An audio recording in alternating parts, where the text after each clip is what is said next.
Hello guys! Meron po tayong bagong kababayan na dumating dito sa Chilliwack, BC, Canada 2 days ago.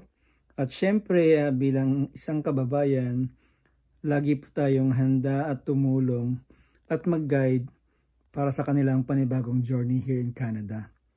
So wish them luck na mai-overcome nila ang lahat ng mga challenges na mai-encounter nila. So nandito pa kami sa Walmart. Ayan, ng Walmart. Bumili po sila ng shoes para sa kanilang work. So ayan. Ito po si Jerome. Ito si Byron. Welcome to Canada.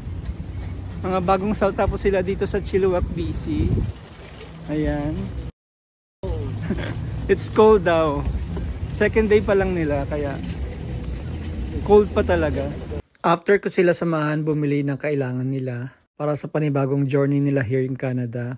Ito, isasama namin sila pupunta ng church para magpasalamat kay Lord sa lahat ng guidance and blessings, especially for keeping them safe at nakarating sila dito sa Chilliwack, BC ng maayos.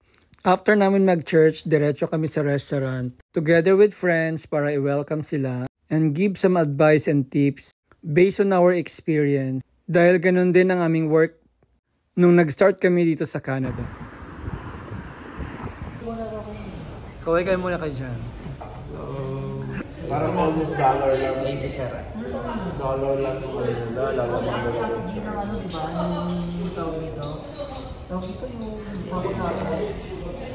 Ayan, welcome dinner para kay Byron at kay Jerome. Thank you guys. Welcome to Canada. Mga sir. Salamat po.